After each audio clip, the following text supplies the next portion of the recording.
Hola a todos, mi nombre es Eduardo Velázquez y les doy la bienvenida a un nuevo video. Hoy estamos en la ciudad de Chemnitz. Hoy vamos a descubrir por qué esta ciudad durante tanto tiempo se llamó Karl-Marx-Stadt, en honor al filósofo comunista. Así que acompáñame a descubrirlo.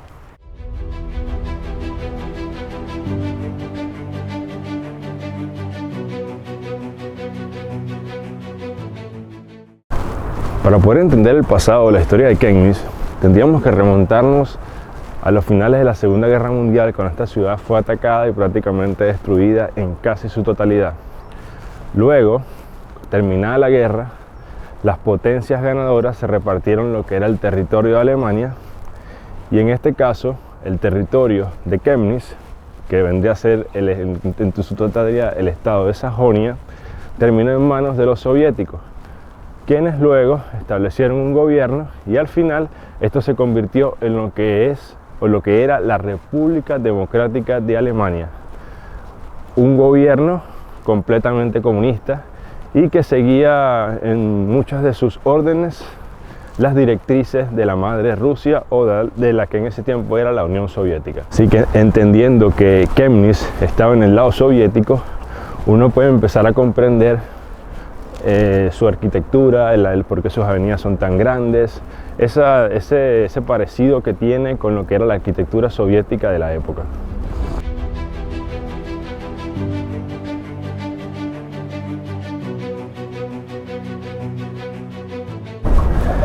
Bueno, estoy caminando por acá por el centro de Chemnitz y no cabe duda que ya la gente se le olvidó un poco esa idea del comunismo y del ideal social. Acá lo que se respira es capitalismo por doquier, de tiendas de Rolex, de las marcas más conocidas, Adidas, Nike. Chemnitz hoy actualmente es una ciudad de 270.000 habitantes y es la tercera ciudad más grande de Sajonia. En su tiempo, inclusive antes de la guerra o de la Segunda Guerra Mundial, Chemnitz era una zona muy importante debido a su industria. Luego, cuando todo queda devastado producto de los ataques en la Segunda Guerra Mundial, ya a finales, Chemnitz queda totalmente destruida y luego los soviéticos se plantean la idea de reconstruirla. Por esa razón, lo que es la arquitectura, las calles anchas y los edificios funcionales se ven por doquier, porque todo estuvo inspirado en lo que era la arquitectura de la época comunista.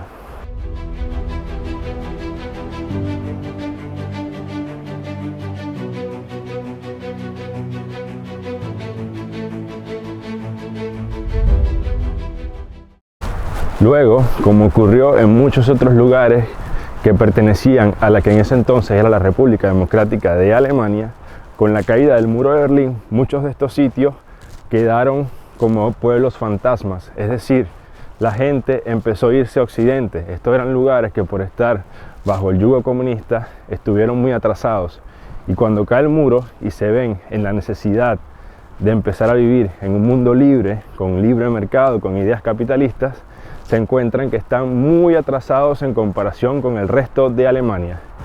Y aquí podemos ver lo que es ese odio, no digamos odio, pero existe ese resentimiento entre la gente de la Alemania occidental y lo que en su momento fue la Alemania oriental, como es el caso de Chemnitz.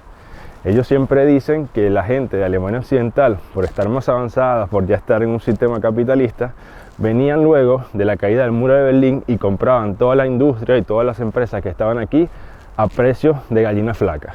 Y era lógico porque, claro, esta gente estuvo durante muchísimos años bajo el yugo comunista, y en cambio los otros lugares que no estaban ocupados por los soviéticos fueron avanzando en un libre mercado, con el apoyo de los Estados Unidos.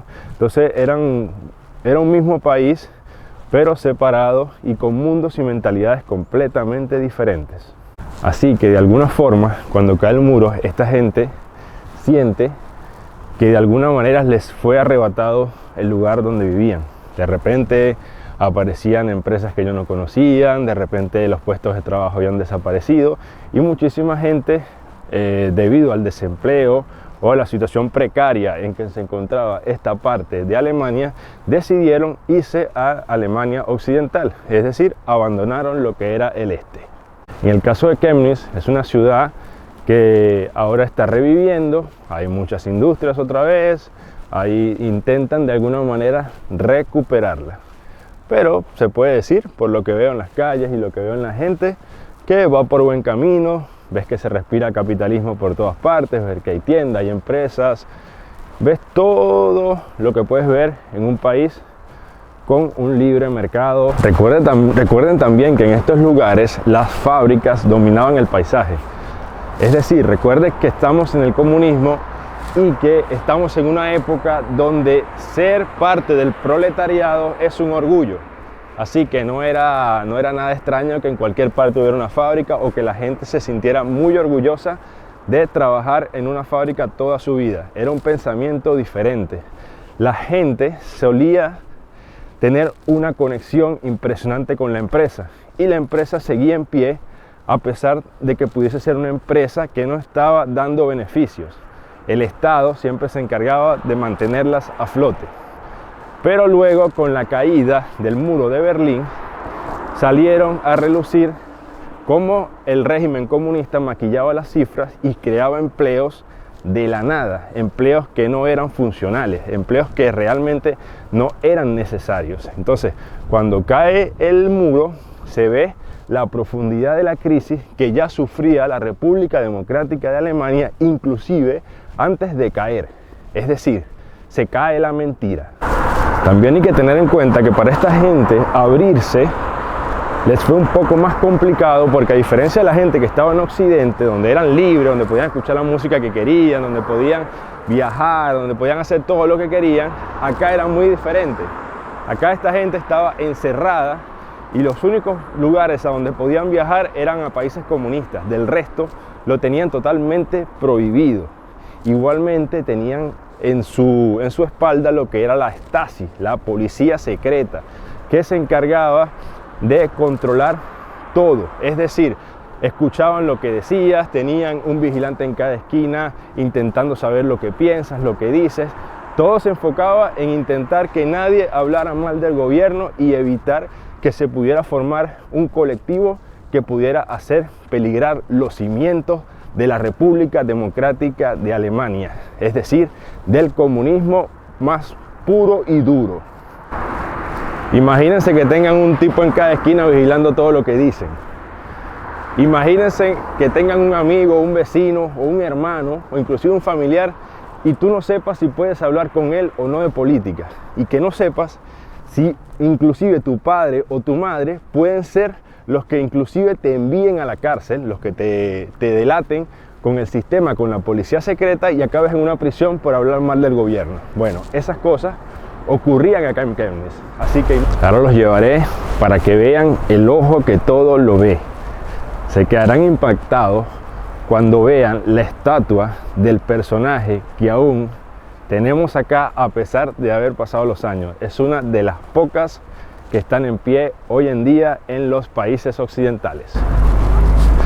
Bueno, gente, como les prometí, aquí estamos en el monumento del hombre que fue capaz de dividir a la sociedad mundial en dos. Con ustedes, el señor Karl Marx. Increíble, ¿no? Que después de tantos años esta escultura se mantenga en pie. A veces pienso que quizás hay mucha gente que aún tiene ideas comunistas, no hay mucha duda. Acá en Chemnitz todavía existe esa gente, pero quizás hay otra gente que prefiere hacerse la idea de que este hombre está viendo que sus ideas al final no fueron más que un fracaso y no se lograron materializar como él creía. En Chemnitz destaca la imponente estatua de Karl Marx con 7 metros de altura y 40 toneladas de peso, diseñada por el reconocido escultor soviético Lev Kerbel, famoso por sus monumentos a líderes comunistas en toda la Unión Soviética. Fue inaugurada en 1971 y detrás se encuentra un mural con la frase "Proletarios de todos los países, uníos", en varios idiomas, reflejando el pasado socialista de la ciudad que en tiempos de la RDA se llamó Karl Marx Stadt.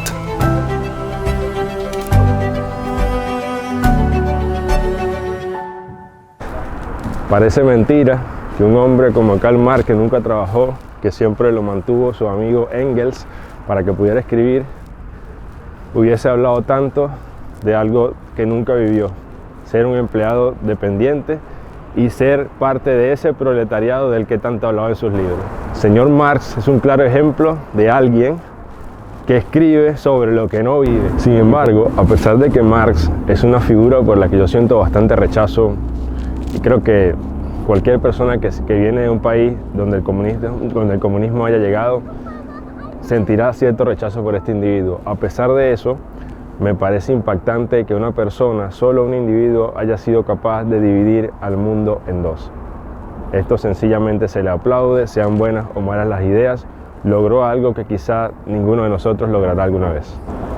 Y también es increíble que una persona como Engels, quien era el que se encargaba de mantener a Marx para que él pudiera escribir, haya creído tanto en sus teorías, a pesar de venir de una familia bastante adineraria, a pesar de ser dueño de fábricas.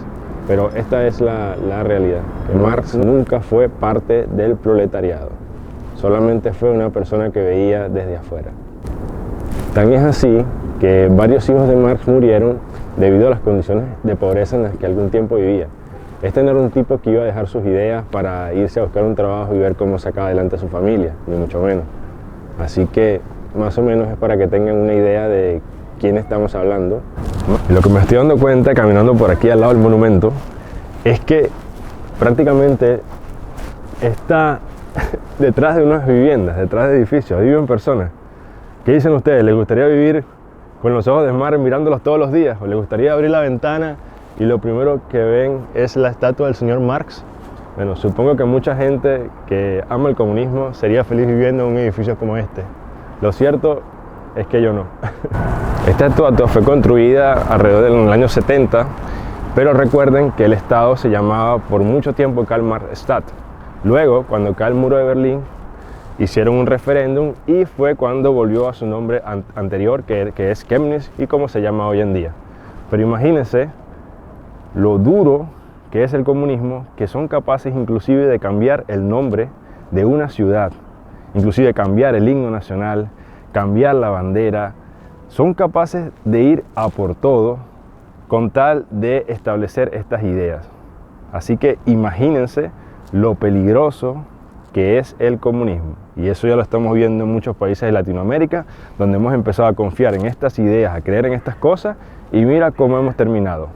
Claro ejemplo, Cuba o Venezuela.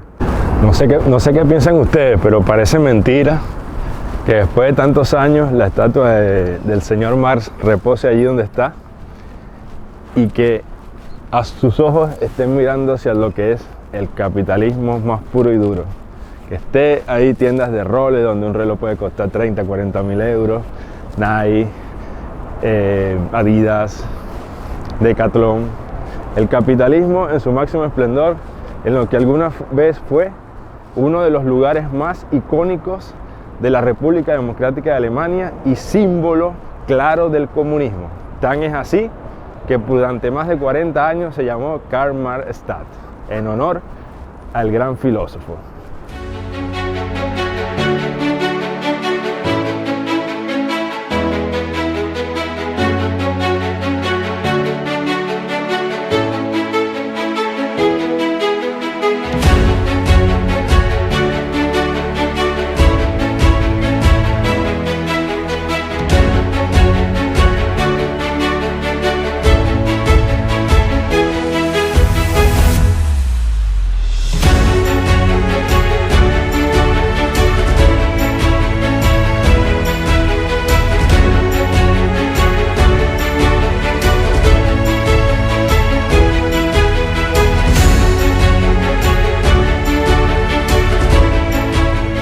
Lo que sí hay que entender es que estas son ciudades que son poco amigables con los inmigrantes. Hay inmigrantes, pero hay que tener en cuenta eso. Recuerden que vienen de un pasado socialista y un pasado cerrado donde no se relacionaban con nadie. Entonces es normal que en lugares como este emerjan políticas bastante conservadoras y bastante anti-inmigrantes. Ahora cuando estaba grabando el video, estaban unos chicos inmigrantes, estaban reunidos y empezaron a gritarme, a decirme cosas. Entonces claro, te das cuenta de que en lugares como este es más normal que veas a personas que les cuesta integrarse en la sociedad. Si vienes de otro país y vienes a un lugar como Chemnitz, te va a ser un poco más difícil integrarte porque hay menos extranjeros y la gente es un poco más cerrada. Entonces, con respecto al tema migratorio, recuerda siempre que mientras el lugar sea más pequeño, más difícil será tu integración, más difícil será conseguir empleo. No es lo mismo buscar empleo en Berlín, donde hay muchísimos lugares, donde hay muchísimas empresas, que venir a un lugar como Chemnitz, que apenas tiene 250.000 habitantes y que además, debido a su pasado, son bastante cerrados con lo que desconocen. En este caso, a nosotros los inmigrantes. Por eso tampoco es raro que acá en Chemnitz hayan ganado las elecciones pasadas la ultraderecha. Así que este es un lugar donde AfD tiene bastante territorio, donde tiene bastantes votantes debido a eso. Hay muchísima gente cerrada y generalmente, como les dije, los pueblos, esto suele ocurrir. En Chemnitz hay muchos grupos de ultraderecha, gente anti-inmigrantes, o sea, este sería un lugar un poco más complicado para integrarte si lo que quieres es venir a Alemania. Yo te recomendaría lugares un poco más grandes, donde sea más fácil conseguir un trabajo, donde la gente con la que vayas a trabajar esté acostumbrada a trabajar con inmigrantes. Pero acá será un poco más complicado. Sin embargo, este suele ser un sitio donde suelen mandar a mucha gente que viene como refugiados acá a Alemania. Así que imagínense, este es uno de los grandes problemas por los cuales los refugiados les cuesta mucho integrarse, porque son enviados a lugares como este sin ningún tipo de elección. El Estado decide dónde vas a vivir cuando llegas a Alemania y haces una solicitud así. Bueno, gente, ahora los voy a llevar a Markendorfstraße, que es una zona en donde supuestamente había muchísimos Plattenbau, o estos edificios prefabricados que eran construidos en la época en que Alemania formaba parte de la República Democrática de Alemania. Así que bueno, vamos a ver qué tal los Plattenbaus de acá. Si quieren ver los Plattenbaus de Leipzig, específicamente de Grünau, los pueden ver acá en este video que publiqué hace un tiempo. Pero bueno, ahora vamos a ver qué tal son los que están acá en la ciudad de Chemnitz y si aún se conservan y nos pueden recordar un poco lo que era la época comunista acá en esta ciudad. Y bueno, gente, aquí están los famosos edificios. Sí se ven un poco, creo que los pueden ver acá detrás de mí, sí, acá. Se ven un poco más reformados, un poco más cuidaditos, más, digamos que les han hecho su reforma. Los de Leipzig se ven un poco más intactos, me recuerdan un poco más a la época que estos. Pero bueno, igual vamos a hacerle unos videos más de cerca para que los puedan ver bien.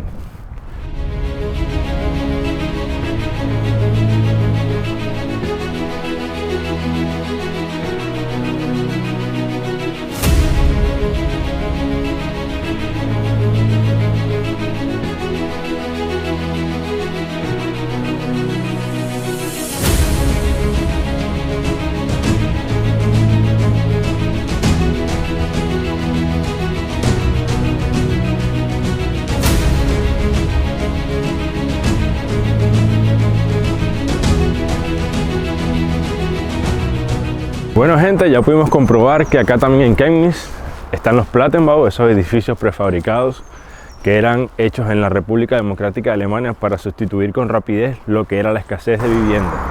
Edificios hechos con pisos, con paredes, con techos que eran trasladados a estos sitios para luego ser construidos. Así que imagínense cómo habrá sido eso. Pero bueno, estos lugares aún existen, aún permanecen. La gente le ha hecho sus modificaciones. Inclusive no era como antes, supongo que antes inclusive los muebles, todo lo como tenías equipado tu casa, eran las mismas cosas que tenía tu vecino, porque todo lo daba el régimen. Todo era una sola empresa la que fabricaba todo y eso era lo que tú ibas a tener, lo que iba a tener al lado y no había esa diferencia. Así que hoy en día, aunque aún estén estos vestigios, estas cosas que nos recuerdan a esa época, lo cierto es que ya es un tiempo que pasó y que la gente ahora vive de otra forma. Bueno, gente, creo que la mejor manera de terminar este video era nada más y nada menos que con el señor Karl Schmack detrás de mí. Y todo lo que vieron anteriormente, el centro, todo eso que vieron, su mirada está dirigida hacia esos lugares, hacia la tienda de Rolex, hacia los centros comerciales, hacia la tienda de Nike, hacia la tienda de computadoras. Todo está dirigido hacia lo que ahora es el capitalismo puro y duro. Entonces, lo que se puede decir es que lo que para en aquel entonces era impensable, que una ciudad que se llame Karl-Marx-Stadt viviera de este modo, ahora es posible. Ahora se llama Chemnitz, ya no es más nunca Karl-Marx-Stadt. Y lo más importante de todo es que esta ciudad o este país ya no sigue sufriendo las carencias que sufrió alguna vez cuando estuvo bajo el régimen comunista. Hoy tú vas a un supermercado acá en Alemania o en cualquier parte de lo que era Alemania del Este y vas a ver todos los supermercados llenos de alimentos, de todo tipo de alimentos. Ya no escasean las bananas como en aquel tiempo, ya no escasean los limones, ya no escasean las toallas sanitarias o el papel higiénico. Ahora todo está a la vuelta de la esquina. Cuando uno ve eso, le parece mentira que en algún tiempo la escasez de alimentos pasaba por aquí, que en algún momento para tú poder tener un vehículo te tenías que anotar en una lista y esperar alrededor de 10 años. Parece mentira que esto pasó por acá y que ya hoy ha desaparecido y que lo único que queda es ese monumento que ven ahí, los Plattenbau y algunas cosas, pero que en la mente de las personas, o al menos en su gran mayoría, no quieren saber más nada del pensamiento de ese sujeto que está detrás de mí. Ojalá en Latinoamérica empezaran a entender que esas ideas nunca fueron buenas y que no trajeron nada bueno a la humanidad. Ojalá algún día lo entendamos y dejemos de votarle a gobiernos que nos terminen llevando al pasado, a lo que este lugar, Chemnitz, hoy en día ya superó. No olvides suscribirte y no olvides que estaré publicando más material como este. Y bueno, acá detrás del señor Karl Marx, me despido y nos vemos en el siguiente video.